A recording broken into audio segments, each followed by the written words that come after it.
새 아파트가 될 만한 거. 그것이 무엇인가 봤더니 재건축, 재개발이라는 거죠. 네. 그래서 사실 100% 당첨이라고 볼 수가 있습니다. 뭐 시장이 안 좋아지거나 그럴 때는 좀 제외를 하고는 100% 안전마진이 있는 거죠.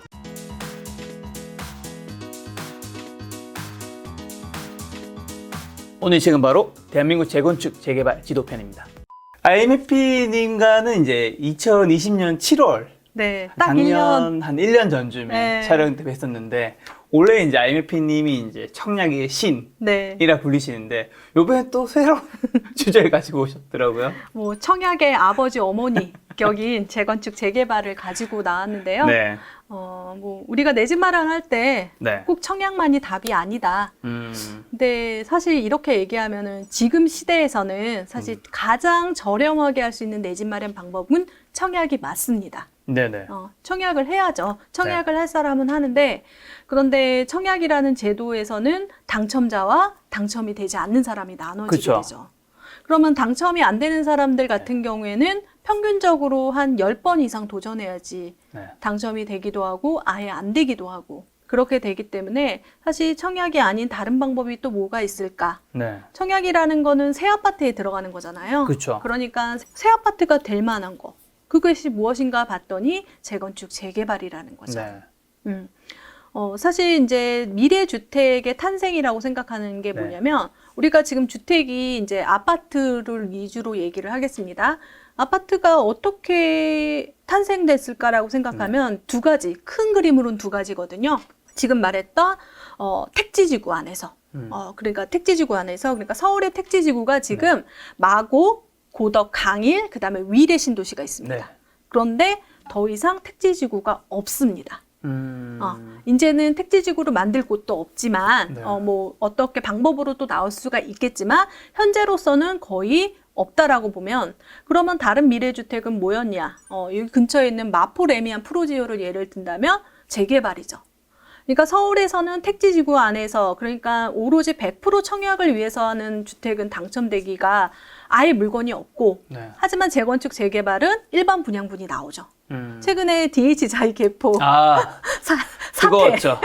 뜨거웠죠. 몇 명이 몰렸죠? 네, 24만 명. 아. 타입에서 24만 명, 뭐 14만 명 이렇게 몰렸는데요. 제 주변에 무주택자라면 다 넣었던 것 네. 같습니다. 그만큼 뜨거웠던, 그러니까 무주택자만 또 청약이 가능했어요. 네. 무순위 청약이. 그러니까 더해 보면은 한 38만 명이 지원했다라는 거죠. 그러면 그 38만 명 정도에서 세대당 1명인데, 그러면 우리 지금 서울 인구를 보게 되면, 정말 많은 숫자가 내 집 마련, 새 아파트에 대한 열망을 갖고 있는 거죠.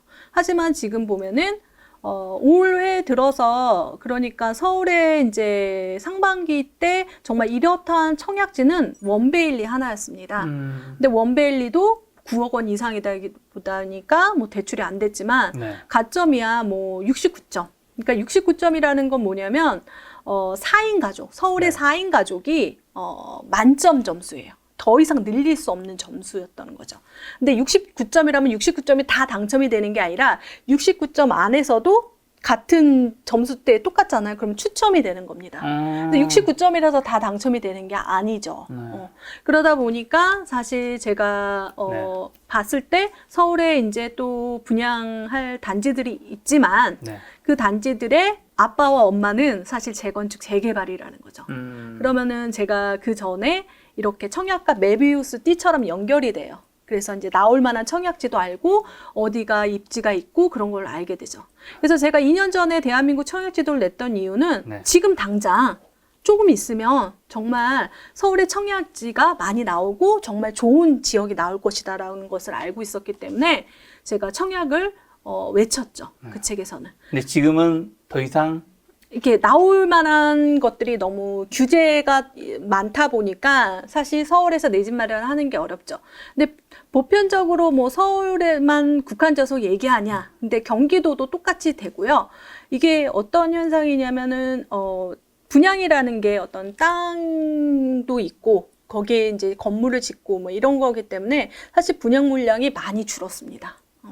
그래서 사실 내 집 마련을 할 때는 여러 가지 방법이 있는데 그 중에서도 청약의 아빠 엄마인 재건축 재개발을 조금 어렵지만 한번 공부해 보면 네. 어떨까 해서 이 책을 출간하게 됐죠. 대한민국 재건축 재개발.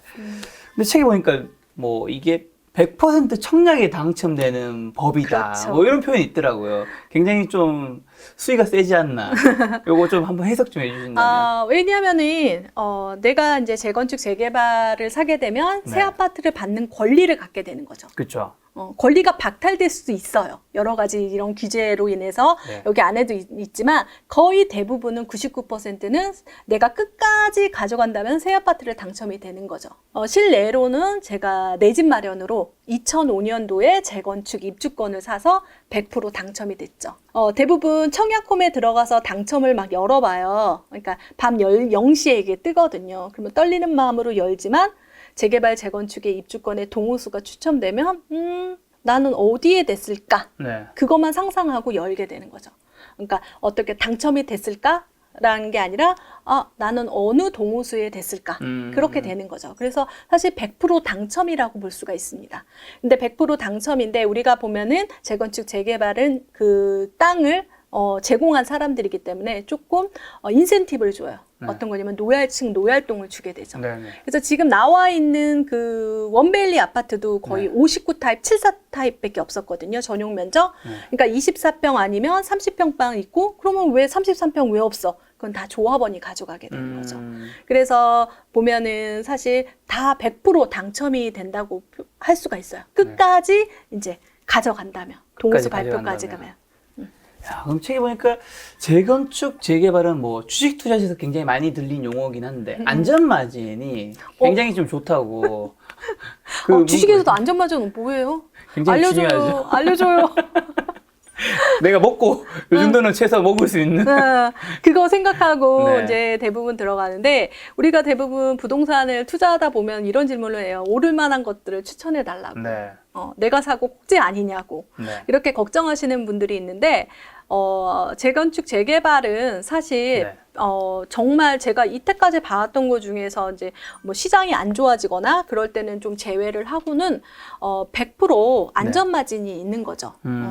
왜냐하면은 그 어떤 재건축 재개발 같은 경우에는 조합원들에게 이제 땅을 제공하고 그 다음에 어떤 그 건축비를 또 네. 내고 그렇지만 일반 분양분이 있잖아요. 그렇기 때문에 대부분 조합원 분양가에서 일반 분양가 요게 사이에 어떤 안전마진도 있지만 사실 그 사이를 사실 프리미엄으로 덮기도 해요. 거의 비슷하게 되기도 합니다. 어쩔 때는 일반 분양분이 더 쌀 때도 있어요. 네. 하지만 지금 현상으로서는 주변 시세보다는 100% 싸죠. 왜냐하면은 어떤 리스크가 있는 거잖아요. 네네. 어떤 우리가 지금 재건축 재개발의 가장 두 가지 리스크는 사업의 지연 안 될 것들. 네. 그렇게도 되고 또 아예 안 되는 경우로 있잖아요. 그런 리스크를 가지고 이제 투자를 했기 때문에도 그렇지만 주변 시세가 오르면서 같이 오르는 게 있죠. 네. 그러니까 주변에 지금 들어온 신축이 있지만 지금 아크로 리버파크가 제일 비싸잖아요. 이 아파트가 아크로 리버파크입니다. 이거 신축에- 반포에 있는. 네. 우리나라에서 가장 비싼 아파트인데, 근데 옆에 이제 여기 이제 그 짓고 있는 아파트가 바로 원베일리 아파트예요. 네. 그러면 지금 보면은 아크로 리버파크가 14년, 15년도에 입주를 했는데 얘가 입주를 하게 되면 거의 뭐 7, 8년이 차이가 나잖아요. 그러면 사실 새 것이 더 비싸게 되거든요. 그러다 보면은 그 아크로 리버파크의 기준점으로 보게 되면 지금 계산하기가 쉽죠. 네. 그렇게 되니까 어떤 안전마진이 있다라고 보면 됩니다. 책에는 뭐 잠실 주공 5단지를 비교하는 예시도 있던데. 네, 잠실주공 5단지는 사실 그게 딱 정확한 거는 아니지만, 조합에서 따졌을 때, 그리고 이제 어떤 대지 지분, 그러니까 넓은 대지 지분을 갖고 있거든요. 반포주공 5단지는 지금 30평을 사더라도 그냥 40평이 무상으로, 그러니까 돈을 이제 주지 않아도 네. 40평을 그냥 받는 거예요. 왜냐하면 수익이 그만큼 많이 나기 때문에. 네. 그렇기 때문에 계산을 해보면 주변의 시세하고 비교했을 때도 엄청 싸죠, 지금. 그렇게 말하면 그게 어떻게 싸? 그렇게 되지만 주변에서 비교했을 때는 네. 싸고 지금 보면은 아직 지어지지 않는 그러니까 미래 가치를 이제 더 많이 파악하게 되는 거죠. 그래서 사실 저는 재개발, 재건축 같은 경우 하면 재밌는 게, 이 안전마진을 계산하는 게 제일 재밌는 것 같아요. 와, 이거 이제 2억 남네. 그냥 말이 나와요. 그냥, 3억 남아. 이거 해야 돼. 이렇게 되는 거죠. 근데 실제적으로 그렇게 이루어져요. 그렇기 때문에 어떤 계산 방법, 어떤 그 사업성에 대한 아주 중요한 포인트를 현장에서 파악하고 계산을 하다 보면 100% 안전마진이 있고 100% 오를 만한 상품이라고 볼 수가 있어요. 이런 게 무주택자들한테도 좀 좋은 네. 거라고 생각하시나요? 지금은 진짜 무주택자에게 좋은 게 뭐냐면, 네. 무주택자한테 이제 세금면이라든지 대출면이라든지 그리고 어떤 두려움, 이런 것들을 상쇄시킬 수 있는 아주 최고의 상품이라고 봐요. 저도 재건축 입주권을 했던 이유는 사실 청약이 당첨이 안 될 것 같아서 그렇게 선택을 했거든요. 그때 청약통장도 없었고, 그렇기 때문에 다른 방법을 생각해서 했는데, 그때 무주택자 상태에서 그걸 했어요. 네. 그러니까 지금 사실 무주택자한테는 최고의 상품이죠. 그리고 지금 토지거래 허가제라고 요즘에는 그 거주하지 않으면 못 사는 지역이 있잖아요. 그런 지역에 같은 경우에는 무주택자에게 지금 아주 열린 시장이라고 볼 수가 있어요. 1주택자는요? 1주택자는 갈아타기 할 때는 너무너무 좋은 상품이죠. 왜냐하면은 1주택자 같은 경우에는 대부분 좀 더 좋은 곳을 원하잖아요. 근데 지금 내 집을 팔아서는 그거 팔고 그대로 못 가잖아요, 잘. 못 가잖아요. 그래서 사실 이게 바로 입주하는 게 아니라 네. 저도 그때 당시에 대부분 분양을 해서 2년 뒤나 이렇게 입주를 하잖아요. 한 3, 4년 뒤에 입주하기 때문에 어느 정도 자산을 또 마련하는 시간이 또 있고요. 그다음에 자금 플랜을 또 짤 수가 있습니다. 이게. 그렇기 때문에 1주택자들한테 자신이 정말 좋은 곳으로 더 상품성으로도 뭐 새 것으로 아니면 입지면으로 갈아탈 때는 1주택자에겐 정말 진짜 이것도 추천해드리고 싶어요. 근데 재건축 재개발이 아까 IMP님이 이제 리스크 말씀해 주시는 거, 사업의 지연, 네. 그다음에 아예 안 되는 거, 요거 뭐 그냥 간략하게 요약하면 뭐 된다라는 전제하에라도 시간이 너무 오래 걸리지 않는가라는 거에 대한 많은 사람들이 좀 맞아요. 그걸 가지고 그래서 있습니다. 제가 시간이 많이 걸릴 것 같아서 제가 몇십억을 날린 사연을 넣어놨는데요. 네. 정말 조합 설립인가 그 동의를 하라고 이렇게 종이를 줬는데 네. 던져버렸어요. 그러다가 5년 뒤에 입주한 아파트가 있습니다. 네. 그런데 어떤 얘기냐면요. 현장에서 느껴지는 것들이 있어요. 빨리 될 수 있는 요소가 있죠. 지금 서울은 왜 이렇게 늦냐? 그러면 네. 정책적인 면도 있습니다. 네. 그렇기 때문에 그런 면들도 해소되고 있거든요. 그래서 그런 것을 현장에서 느껴져야 되는데 현장에서 가장 두 가지거든요. 주민의 열의. 그 다음에 지자체. 근데 사실 지금 서울만 이렇게 느리지, 부산 같은 경우는 이번에 조합 설립 인가가 엄청 많이 났습니다. 이 조합 설립 인가라는 거는 뭐냐면 재건축 재개발을 시작하겠다. 회사를 차린 그 시기거든요. 그러니까 쭉 가겠다라는 건데, 그거 같은 경우에는 서울 같은 경우에는 거의 5년 동안 재개발 같은 경우에는 거의 이루어지지 않았거든요. 규제로 인해서. 그렇지만 다른 지역은 계속 가고 있다라는 거죠. 그리고 제가 이런 얘기를 해서 투자자의 시계가 달라요. 돌아가는 게. 우리가 어릴 때는 막 어른이 되고 싶고 막 되게 늦어지고 막 느린 시간 같고 막 수능 오면은 왜 이렇게 안 와? 막 군대 시계도 늦다면서요. 그런데 투자자 시계를 보면은 제가 이렇게 겪어봤을 때 2년이 가장 길어요. 이거 언제 세입자 받고 언제 도래돼 막 언제 팔아 뭐 그 세금 기간도 있으니까. 네. 그런데 2년이 지나고 나면 시계가 엄청 빨리 돌아갑니다. 그러니까 제가 지금 보면은 대부분 제가 그때 당시에 이제 재건축 재개발을 한 투자를 하고 나서 대부분 동호수도 받고 입주도 하고 막 이랬거든요. 네. 근데 똑같은 A 구역을 제가 샀는데 B 네. 구역은 아직도 하고 있는 데가 있어요. 그러니까 현장에서 빨리 되는 요소를 찾아야 되는 거죠. 네. 그런 것들도 파악하다 보면 이게 빨라지는 그런 것들도 찾을 수 있고 기다리는 것도 어떻게 되면 자금 여력을 만들 수 있는 거거든요. 그래서 너무 길다 이렇게 생각하시지 마시고 네. 어떻게 하면 좀 더 빨리 가는 구역들이 뭐였는지 한번 찾아보는 찾아봐야 거죠. 되는 거죠. 네. IMP님이 책에서 나와 있는 그 놓친 건 어디였고 그거를 좀 빨리 팔아버렸던 거죠. 그래서 얼마를 놓친 거죠? 제가 얘기하면 지금 과천주공 7-2 단지, 7-2 단지. 어딘지 한번 볼까요? 너무 보기 싫어가지고 네. 지금 웬만해서 안 보려고 막 그러는데. 원래 한번 이 보겠습니다. 남의 불행은 옆에서 봐줘야지. 네, 제가 이거는 망투자이기 때문에 여러분들, 이렇게 투자하면 안 된다라는 네. 거 보시면 되겠어요. 과천인데요. 과천. 과천에서 이게 레미안 과천 센트럴 스위트 아파트예요. 네. 이 아파트.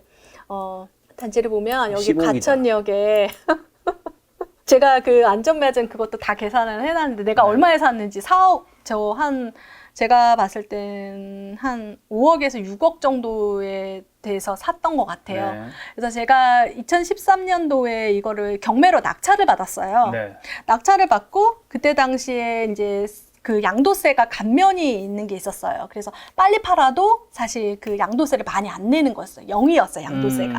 그래서 이제 빨리 팔려고 막 수리를 하고 있었어요. 그랬더니 옆집 할머니가 왜 수리를 하냐고. 그래서 아니 왜 남의 일에 이렇게 상관을 하시지? 그러고 막 수리를 뚱땅뚱땅 했어요. 엄청 시끄럽게. 네. 그러니까 엄청 저 집은 왜 저렇게 수리를 하냐 한마디씩 하고 가시더라고요. 그래서 왜 그러지? 그래서 이제 냈는데 이제 매도를 했어요. 낙찰을 받고 한 5개월 뒤에 바로 얼마 차익 보셨는데? 한 1억에서 2억 정도 차익을 봤어요. 일단 그 자체는 뭐 돈을 벌긴 했으니까. 했는데 그때 당시 수리를 하고 있는데 조합 설립 인가한다고 아까 회사를 차린다고 이제 진행한다고 종이가 왔었어요. 우편물이. 근데 제가 그랬잖아 아까 내 집 마련 재건축을 했던 사람이잖아요. 근데 그때는 재린이고 불인이라서 아무런 것도 없다가 이걸 딱 봤는데 뭐야 이거 언제 된다고 하고 던져버린 거예요. 근데 이 아파트가 잘 됐던 이유를 나중에 알았어요. 여기서 보면은 좀 어려운데 재건축 같은 경우는 지분제와 도급제라는 게 있는데 그러니까 좀 어려운데 근데 도급제를 선택해서 빨리 간 거라고 생각하시면 될 것 같아요. 근데 최초로 이제 과천에서 그렇게 진행을 한 거죠. 그래서 이게 지금 2기 신도시 2기 재건축이긴 한데 이게 지금 입주가 18년 7월에 입주를 한 거예요. 제가 13년 4월 2일 날 낙찰을 받았으니까 4년. 4년. 4, 5년. 보기 싫은데. 네. 지금 20억이다. 어머, 어떡하면 좋아. 20억이네. 진짜. 그러고 나서 제가 이거를, 팔고 나서 이렇게 빨리 갈 줄은 제가 청약을 그때 이걸 보고 어떻게 이렇게 속도가 나지 하고 다 찾아봤어요. 근데 진짜 몇 년 안에 이게 다 이루어진 거예요. 그래가지고 어떻게 얘는 이렇게 됐지? 하고 고민을 하게 된 거죠. 그 다음부터 제가 재건축에 대해서 또 관심이 있어서 그 다음부터 어떤 뭐 부동산이 뭐 꺾인다. 뭐 이럴 때마다 가는 곳이 3군데가 있었어요. 지금 헬리오시티 가락시형. 그다음에 개포주공. 그다음에 제가 좀 감당해야 되니까 그리고 위례신도시. 이 3군데를 다녔어요. 그 다음부터. 그러면 가서 이제 마음을 다독이는 거죠. 이 핵 같은 시장 안에서 어떻게 이제 투자를 하시고 어떻게 지금 시장을 바라보는지 그 부동산에 가서 제가 많이 배웠어요. 그래서 재건축이 정말 우리 부의 어떤 중심축이구나 부동산에 그런 것들을 되게 많이 느꼈죠. 그래서 사실 이 사례를 보면은 내가 정말 이때 재건축으로 내 집 마련을 했는데 공부를 안 했기 때문에 그럴 수도 있고 재린이니까 그렇긴 한데 단순하게 어떤 그거를 이제 길다라는 착각을 한 거죠. 최근에 뭐 리모델링 단지도 되게 긴다고 그러지만 되게 빨리 된 단지도 있고요. 그리고 제가 뭐 투자했던 다른 구역들도 되게 빨리 갔어요. 생각외로. 그래서 그런 것들을 현장의 소리를 놓쳤던 것들이 그리고 어떤 그 편견에 사로잡히지 않았나 그런 생각이 들어요. 지금 말씀 들어보니까 이게 어쨌든 빨리 진행된다라는 게 있으면 내가 돈을 벌 수 있는 기회가 많이 있는 거잖아요. 그러면 그 리스크인 사업에 지연될 수 있는 요소라든가 이거 아예 안 될 수 있는 것들도 있잖아요. 네, 안 될 수 어떻게 좀 피해가요? 가장 중요한 게 주민 그 안에 있는 구역 안에 있는 사람들의 열의가 가장 중요해요. 가서 이제 하는 열의가 가장 중요하고 그리고 조합장님도 되게 중요해요. 어떻게 진행을 할 것인지 어떤 방향성을 가지고 있고 사실 우리가 보면은 그 전문 CEO는 아니에요. 그분은.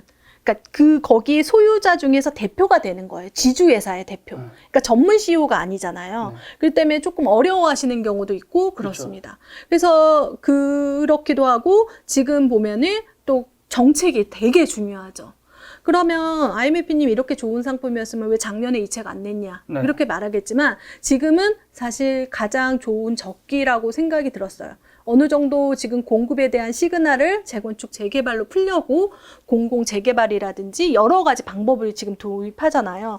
지금 오세훈 시장님도 지금 엄청나게 열심히 네. 하시고 계세요. 제가 느껴지는 바로는 네. 어떤 그 결과물들이 조금씩 보이고 있고 그래서 할 수밖에 없는 이제는 더 이상 지체할 수 없는 시장이 됐다라는 것들을 현장에서도 느꼈고 이제 네. 시작한다라고 해서 이 책을 내게 된 거죠. 그럼 재건축 재개발은 뭔가 돈이 많이 들 것 같은 느낌도 좀 들긴 하는데 돈이 좀 없어서 좀 할 수 있는 분야인지. 사실 돈이 많이 들어가요. 그냥 얘기를 하겠는데 그렇지만 서울만 봤을 때 돈이 많이 들어가는데 네. 경기도, 인천 그리고 사실 우리가 이 지식을 배우고 나서 대부분 투자를 이제 서울 만약에 했더라도 지방도 지금 일어나고 있거든요. 우리가 이제 우리나라는 조금 특이한 게 뭐냐면 6.25 전쟁으로 거의 국토가 초토화되고 나서 그때부터 동시다발적으로 어떤 주택의 문화가 생겼잖아요. 그리고 1970년대부터 아파트 문화가 생겼기 때문에 지방도 똑같아요, 사실. 그래서 지방에 보면은 전주 우리가 네. 옛날 수도잖아요. 백제시대. 그리고 경주. 네. 우리가 보면 주자 들어가는데 원주. 네. 이런 데도 사실 재건축 재개발이 진행되고 있어요. 그 이유는 뭐냐면 재건축 재개발은 원래 사람들이 살았던 곳이에요. 네. 그러니까 집만 낡을 뿐이죠. 사람들이 살았던 곳이라는 건 입지를 말하잖아요. 그러니까 그 입지가 엄청 좋은 입지죠. 그러니까 그래서 재개발 재건축은 입지 공부를 하지 않아도 돼요. 원래 좋은 곳이에요. 데니까. 원래 좋은 곳인데 상품만 바뀌는 거예요. 네. 그래서 그렇게 이제 돈을 보면은 네. 좀 많이 들어가긴 해요. 서울 같은 경우에는 서울에서는 최소 금액으로는 3억 이상. 라고 보시면 되겠고, 뭐 인천 같은 경우는 1억 정도 이렇게 들어가게 되는 거죠. 사실 저도 이걸 그러니까 내 집 마련을 할 때도 일시적으로 돈이 많이 들어가긴 하지만, 근데 좀 좋았던 게 뭐냐면, 또 좋았다라고 말하면 그렇지만, 처음에 돈이 많이 들어가서 나중에 네. 또 자금 마련할 때는 돈이 조금 들어가는 거죠. 사실 들어갈 땐 많이 들어가지만, 청약은 들어갈 때는 계약금 10% 정도만이지만 마지막엔 또 많이 들어가고 네. 이런 구조라고 생각하시면 될 것 같아요. 저도 이거 영상 찍기로 하면서부터 주변에 재건축 재개발 글씨가 조금씩 보이던데 우리 일반 사람들은 약간 똑같이 생각하는 것 같아요. 재건축 재개발 일단 이게 좀 뭐가 좀 다르죠? 사실 그 마지막 모습은 똑같잖아요. 네. 어떤 새 아파트가 그쵸. 똑같은데 그 땅 자체에 올려져 있는 어떤 그 건물이 다른 거죠. 네. 예를 들어서 이제 소방차를 떠올리시면 되는데요. 네. 소방차가 지나갈 수 없는 곳과 지나갈 수 있는 곳. 네. 그런데 건물이 둘 다 낡았어. 네. 그러면 소방차가 지나갈 수 있는 곳은 재건축이라고 생각하시면 되겠고, 소방차가 못 지나가. 네. 그러면 재개발이라고 생각하시면 돼요. 약간 범위가 좀 더 큰 느낌이네요. 네. 약간 동네는 재개발, 이 건물만 다시 하는 건 단지. 재건축. 예. 약간. 아파트나 어떤 단독주택 재건축도 있지만, 그래서 상품이 다르죠. 아파트는 딱 아파트만 있잖아요. 구분 등기된 그 건물이 있는데, 그러니까 호수가 있는데, 재개발 같은 경우에는 보면은, 그 빌라도 있고, 다가구도 있고, 뭐, 다세대도 있고, 그쵸. 그리고 도로도 있습니다. 도로도 땅을 갖고 있으니까. 그리고 사실 무허가 건물. 그러니까, 그 치유지나 국유지 위에 그냥 건물만 딱 지어놓고 사는 사람도 있거든요. 그 사람도 사실, 재개발에서는, 신축에 줄 수 있는, 입주권, 권리를 줄 수가 있죠. 그러니까 권리를 받는 사람이 조금 다릅니다. 그래서 그렇게 되지만, 네. 사실 이게 약간 디테일하게 조금씩 다르지만 큰 그림은 같다. 이렇게 보시면 될 것 같아요. 그러면 그런 재건축 재개발의 좀 사업 프로세스는 네. 어떻게 되나요? 제가 이걸 설명할 때 정말 네. 쉽게 해야 된다. 계속 반복적으로 얘기해서 네. 여러분들이 왜 이런 단어들을 어려워할까? 네. 사실 이게 한문이잖아요. 지금 조합 설립 계속 얘기했는데 무슨 말이야 라고 생각하는데, 그래서 제가 그 프로세스를 한 문장으로 만들었습니다. 네. 조합이 사업을 관리하다. 네. 이거 단어를 이제 딱 느껴지면 이게 프로세스가 이렇게 되는구나라는 것을 생각하시면 되겠는데, 그러니까 조합이라는 게 뭐냐면 어떤 그 구역 안에 그 안에 있는 사람 중에서 75%가 동의를 받아서 네. 회사를 만드는 거죠. 지주회사를. 취조부 동의 못 받으면요? 못 만들어요. 그래서 75%가 엄청 중요합니다. 그래서 75%에서 조합이 설립된다는 건 회사를 건립할 수 있는 권리죠. 그리고 회사를 건립하니까 이제 시작할 수밖에 없는 거죠. 그래서 25%가 동의를 안 해도 75%가 동의하면 갈 수밖에 없는 거죠. 100%를 할 수가 없잖아요. 그래서 이렇게 조합이 설립되면 이 회사의 목표는 뭐냐면 새 아파트를 건설하는 거잖아요. 네. 그게 사업이잖아. 그 건설하는 거. 그러면 그 사업을, 그 건설하는 모양을 이렇게 만들죠. 네. 모형도 같은 거라고 생각하시면 그게 바로 사업 시행인가. 사업을 시행한, 이렇게 지을 거야. 너 같이 갈래? 그래도 한 번은 물어봐야 돼. 너 같이 갈래? 안 갈래? 네. 이렇게 물어봐야 되는 거죠. 그래서 진짜 멋있다. 그렇게 또 가시적으로 보니까 꿈을 꿀 수 있는 거죠. 새 아파트 내가 저기 들어갈 수 있겠다. 사업을 시행을 하는 거죠. 조합이 사업을 하는 거잖아요. 네. 그럼 관리는 뭐냐면 이거 짓는데 돈이 이만큼 들어가. 돈 계산을 했더니 네. 너 이거 받고 싶어? 그러면 넌 2억 정도는 내야 돼. 라고 계산을 해주는 거예요. 그게 관리입니다. 관리 처분이라고 하거든요. 그래서 그 과정을 걷다 보면 네. 내가 이제 계산을 해서 2억을 낸다고 한다. 오케이 해서 되고 나서는 그 아까 말했던 아파트라든지 주택을 멸실을 하는 거죠. 부셔야 되는 거죠. 그리고 그 위에다가 새 아파트를 짓게 되고 네. 그래서 입주를 하는 겁니다. 네. 그 과정을 여러분들이 상상이 아직 잘 안 돼요. 한 번도 겪어보지 않았기 때문에. 그래서 이게 리마인드를 계속 하셔야 되고 그런 지역, 재개발, 재건축이 가는 지역을 한번 가보면 좋습니다. 네. 근데 요즘에 이주를 하고 있는 멸실하기 직전인 반포주공 1단지가 있습니다. 반포주공 1단지는 한번 보실까요? 네, 좋습니다. 네.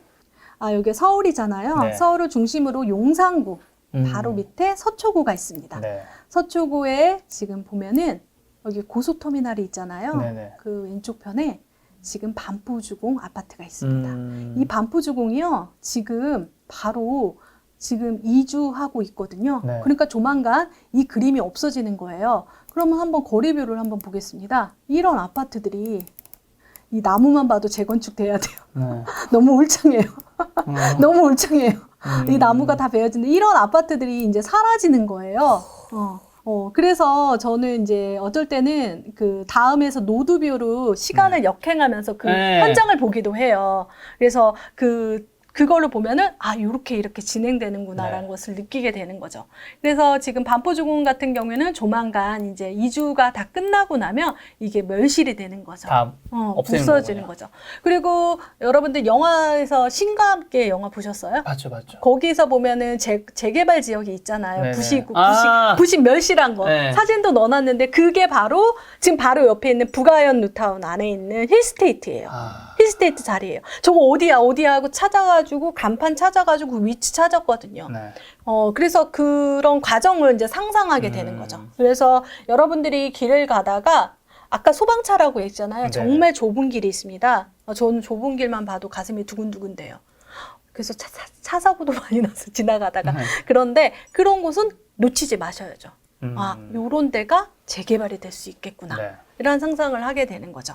그래서 이제 5층짜리 아파트라든지 네. 낡은 아파트, 특히 30년 연한이 된 기준이 그러면 누구나 낡으면 다 돼? 그게 아니라 적어도 30년이 지나야지만 재건축을 할 수가 있는 거죠. 30년이 지나야지만 재건축이 조건이 되는 거예요? 네, 조건이 되는 거예요. 그전에는 안 돼요. 죽었다 깨나도 안 돼요. 그럼 한 25년 차부터는 눈여겨봐도 되는 거예요? 맞습니다. 그래서 제가 이 부록에도 넣어놨는데요. 그 강남구나 서초구나 이게 연식별로 쫙 아파트를 정리해 놨어요. 네. 그래서 거기서 이제 지금 재건축하고 있는 게 있고 재건축 안 하는 것들 있잖아요. 네. 왜 이거 안 하지? 하고 가서 물어보세요. 그러면 무슨 일이 있어요. 있긴 있는데 이제 조만간 할 거예요. 그러면 그게 되는 거죠. 그래서 이제 순차적으로 제가 1995년까지 네. 그 아파트를 정리해서 리스트해서 부록으로 네. 이번에 초판 한정으로 드리기 때문에 아마 빨리 하시는 게 좋으실 것 같아요. 그거는 사실 책에다 네. 넣기는 조금 뭐 양이 많아서. 리스트고 그래서 그렇게 네. 했고 사실 그 부록 안에서는 요 안에 제가 지도잖아요. 네네. 지도니까 그 지도가 되게 많이 들어갔는데 네. 사실 그 지도 이거 무거워서 임장 갈 때 못 가지고 다닌다. 그래가지고 그 지도만 또 그 부록에다 넣어놨어요. 그러니까 부록을 못 받았다고 또 네. 아쉬워하지 마시고 여기 안에 있는 것도 뭐 임장 가실 때 네. 지도를 많이 그려놨습니다. 자, 그럼 재건축 재개발은 언제 사야 돼요? 단계별로 아까 조합이 사업을 관리한다라고 네. 하잖아요. 조합이 사업을 사실 관리한다. 그 어떤 수익적으로는 거의 정비례를 합니다. 그러니까 우상향을 하는 거죠. 초기에 살수록 당연히 싼 거겠죠? 네, 싼데 리스크가 더 반대로 리스크가 크죠. 그렇죠. 안 될 수도 있고. 그렇죠. 그렇기 때문에 그 리스크를 해지해야 된다는 거죠. 네. 그래서 어떤 그 수익적으로는 가장 싸지만 그렇지만 이게 시간이 길잖아요. 그래서 제가 시간에 매몰되지 말라고 하는데 네. 대부분 되게 재미난 게 제가 이제 강의를 할 때 이제 진짜 평생 살 것처럼 고민하면서 사요. 야, 잉크도 안 말랐어요. 또 다른 거 사고 싶대요. 얼른 팔아요. 왜냐하면은 이게 끝까지 가져간다는 그런 생각을 버리면 좀 마음이 편안해집니다. 수익적으로.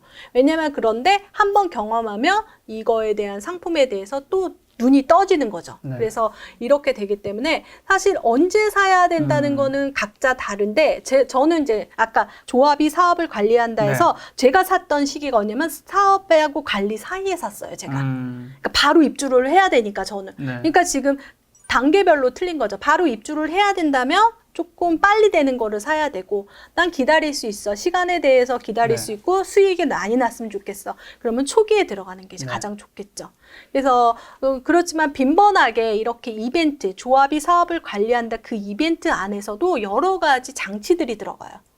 그러니까 조합 설립 인가 전에 사는 게 좋고, 네. 뭐, 이렇게 후에 어떤 확신을 가지고 또 사는 게 좋고, 뭐, 이렇게 되니까 각자 조금 다르지만, 어떻게 보면 우상향을 하기 때문에 그 리스크를 조금 줄인다면 좀 더 빨리 사는 게. 지금 현장에서는 사실 예전 같은 경우는 저는 사업 시행인가 그 전후로 많이 샀어요. 그러니까 조합 설립도 믿을 수가 없었죠. 저도 네. 이게 없어진다는 그쪽은 중간 공포감이 단계쯤. 공포감이 되게 심했거든요. 왜냐면은 전 그 부동산 시장에서 가장 끝물이 재개발해서 완전히 뭐 폭삭 망한다. 네.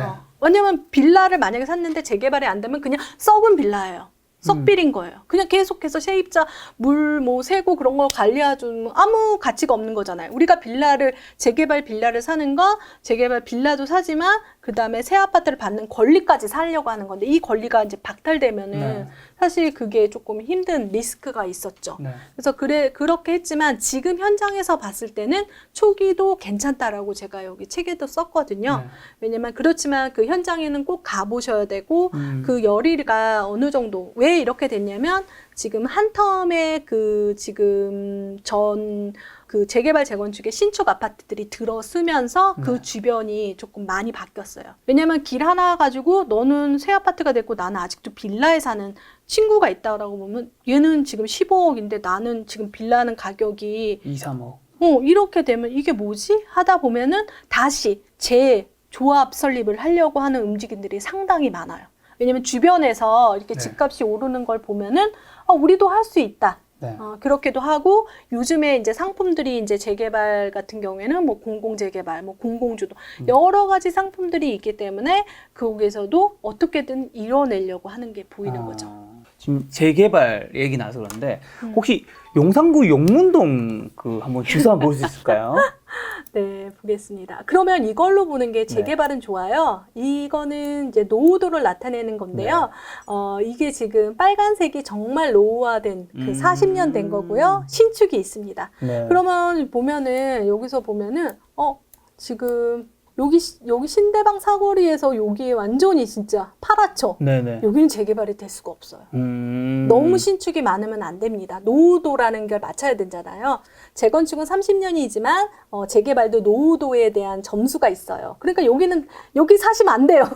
재개발할 거라고 해서 여기 사시면 안 되죠. 그럼 어디 사야 돼? 그럼 그래도 여기 이런데. 그렇죠. 이렇게 사야 되죠. 그럼 용산구를 한번 가보겠습니다. 용산구에 제가 용문동에 예전에 한번 산 적이 있는데 거기가 빌라가 제가 기억하기로 이 동네가 재개발이 될 수 있다라는 생각을 가지고 빌라를 사신 분들이 좀 있었던 걸 기억을 해요. 용문동으로 가보겠습니다. 네. 어딘지 아는데요. 용문동에서 지금 효창공원 암정. 네, 알아요. 여기 엄청 그 빌라들 많이 사셨는데 네. 지금 보면 이게 파란색이 많잖아요. 파란색이 좀 보이는데요? 안 돼요. 이 정도 보이면 안 돼요. 노후도가 깨졌다라고 표현하거든요. 좀 더 크게 한번 볼 수 있을까요? 네. 그러면 여기서는 뭘 해야 되냐면 네. 여긴 진짜 안 된다. 여기는 진짜 그런데 네. 요즘에 그래서 이렇게 따로 떼어가지고 네. 가로주택 정비사업이라서 조그맣게 단독 아파트, 뭐 나홀로 아파트라는 것도 하게 되고 네. 그리고 역세권에 역세권 개발이라고 해서 공공주도 이번에 변창훈 장관님이 이제 주도로 했던 공공주도를 또 네. 시행할 수도 있고 그래서 현장에 가보셔서 여기 뭐 재개발 안 돼요? 그러면 재개발 안 돼. 네. 이렇게 얘기하시는 분들도 있는데 가기 전에 이렇게 이런데 진짜 안 되죠. 이거는 너무 파래서 네. 안 되는 거죠. 그래서 지금 보면은 용산에서 지금 후암동이라든지 이런 것들도 지금 되고 있는 거죠. 네. 근데 지금 그 서울역이라든지 용산역에 지금 파란색이 너무 많이 보이죠. 맞네요. 안 되는 거예요. 이거는 공공으로 할 수밖에 없어요. 그러면 이 동네 여기는 이게 재개발 될 거라고 사신 분들이 있을 거잖아요. 그분들은 뭘 놓친 거죠? 이 주변에 그래서 현장에 가서 신축이 있는지 없는지를 봐야 돼요.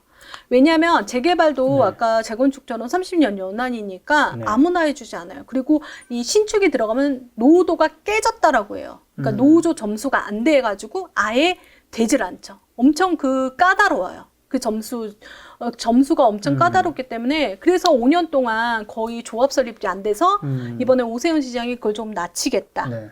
그래서 공공이 들어갈 수밖에 없어요. 그래서 이런 현장을 저도 그러니까 무시하고 안 보고 그랬는데 이번에는 그래도 이게 너무 노후화되고 이 길이가 찌글찌글하잖아요. 네. 반듯반듯하지 않잖아요. 네. 이런 데가 이제 되는 확률이 높거든요.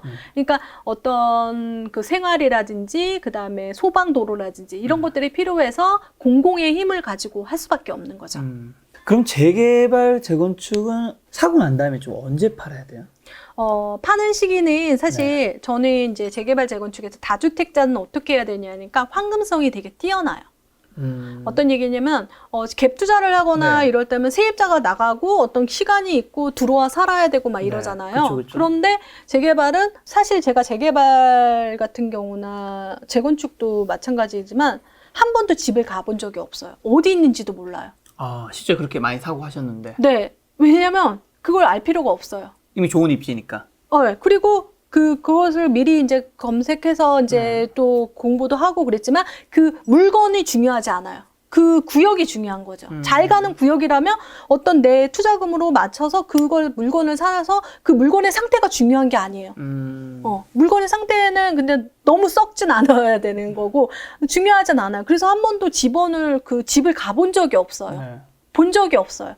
그러면 그거는 뭐냐면 황금성이라고 그래요. 황금이라고 그래요, 저는. 황금알을 낳는 거위예요. 그러면 시간이 지날수록 이제 프리미엄이 높아지면 프리미엄을 더해서 팔게 되죠. 네. 그래서 사실 물건을 이제 좀 분위기가 부동산이 또 자취되지 않았기 때문에 그럴 수도 있지만 그럼에도 불구하고 파는데 조금 어렵지 않다라는 거죠. 그래서 언제 팔아야 되는다는 질문에서는 네. 저는 이제 부동산을 거의 팔지는 않는데 네.